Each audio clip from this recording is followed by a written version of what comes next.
gonna try to get apples as I'm blindfolded. Oh, scary.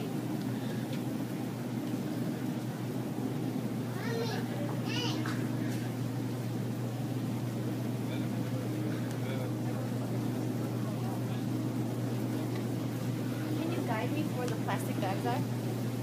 They're right in front of you. These ones? Yup. Oh.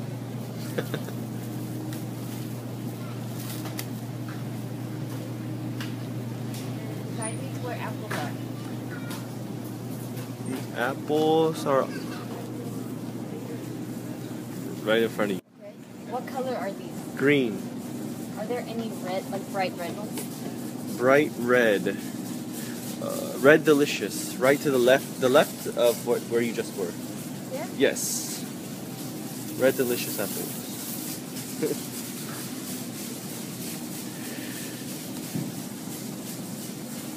Wow, surprisingly there's no smell. I never knew that apples don't smell.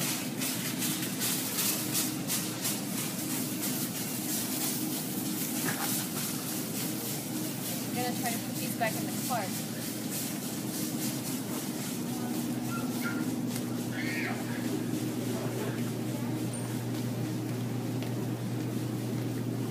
Am I going the right way? Yes, right ahead.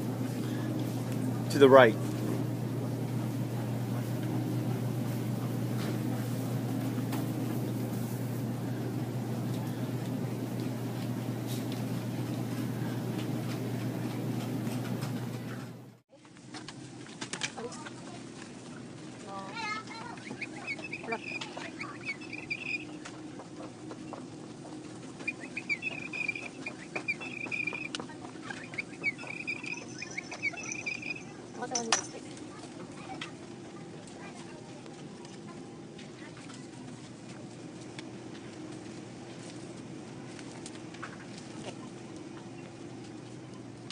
Behind the pillar, to the left.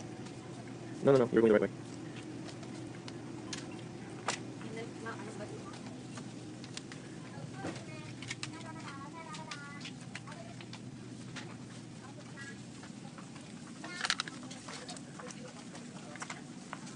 What kind is this? Is it salmon or chicken? Rotate it. Okay. To the left. It says salmon and crab. What about this one? Chicken breast and gravy.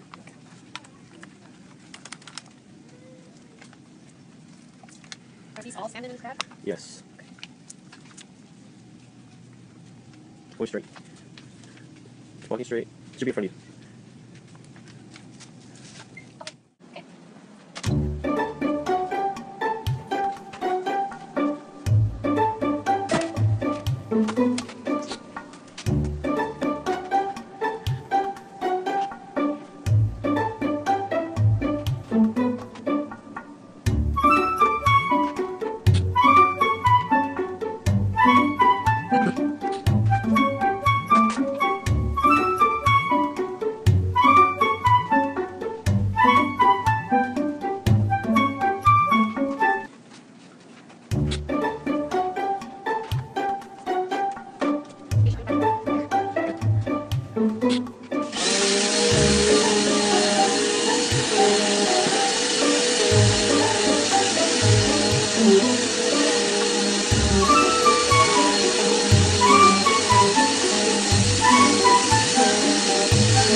It's a little pointed. This one? Uh-huh.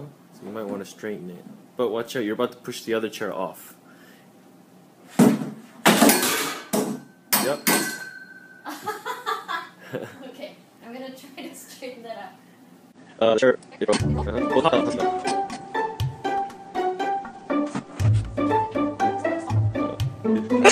There's the one, no, that one. Both of them.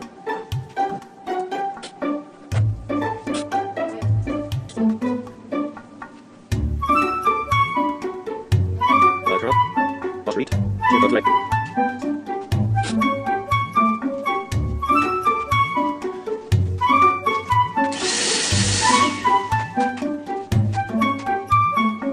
Wait, wrong way.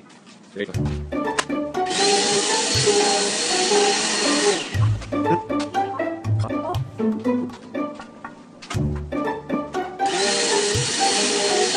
The door. That's the format. Format. Now you back by the kitchen. Cool. Thank you.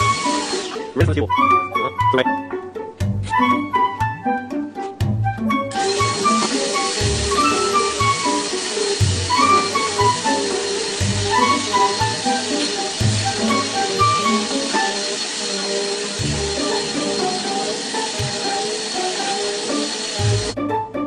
Watch out for the cat food. Apple. Your left. There you go.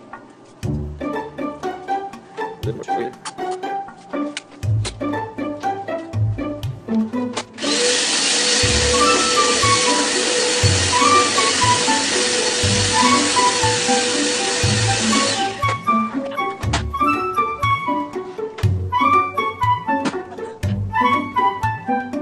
Really more.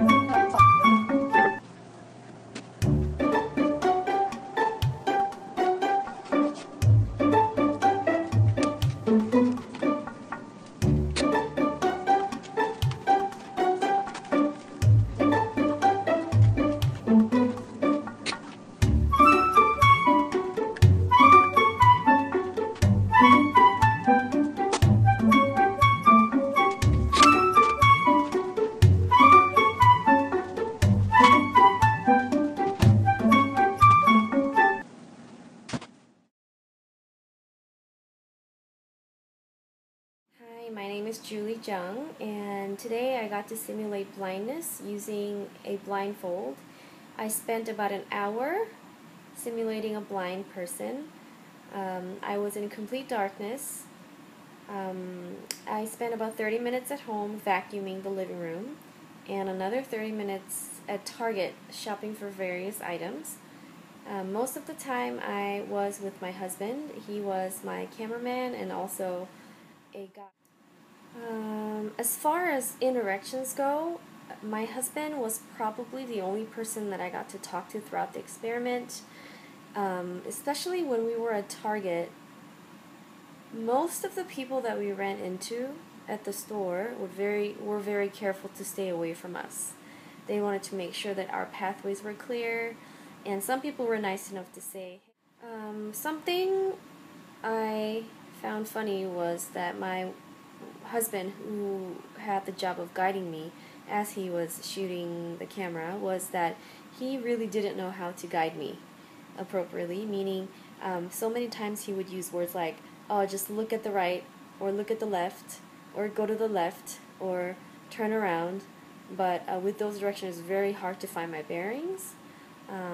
It was as if he was talking to me, assuming that I could see, although it was very clear that I couldn't see. So that was difficult for me, and I'm sure it was frustrating for him as well. When it comes to moving about in the house, the biggest difficulty was not knowing how to find my bearings. I had this assurance that since this is my own house and I know where all my furnitures are, that I wouldn't have any problem navigating throughout the house, let alone the living room, but that was not the case. I was bumping into everything. I was very careful and to know exactly where to go. Before I started vacuuming, I had the whole thing mapped out. I knew which corner to start vacuuming first. I had everything planned out, but none of that worked out because as soon as I closed my eyes, I lost all my bearings.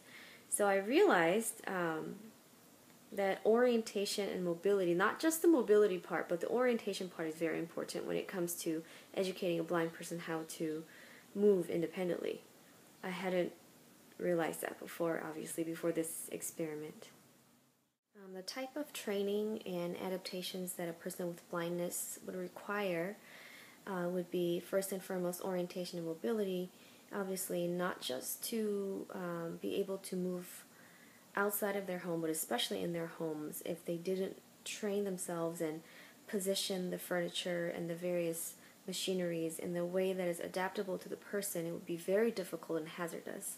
Another thing I could think of is sensitivity to perhaps sounds and other senses other than the sight, such as smell and even touch. Since they can't see, listening in for sounds will probably help them and warn them of anything that is hazardous or anything that they could run into. Another thing that they must, or they would help them a lot, would be assistive technology and the use of them. I don't know if there is such an app, but when I was shopping at Target, I couldn't read any of the items, and I didn't know where to go besides getting the help from my husband. So I thought it would be great if there was a machine that could just read and scan all the item numbers and tell you exactly what they are and how much they cost. I bet there are apps that tell you that, but I thought that would be a great technology that a person with blindness could have when they go shopping.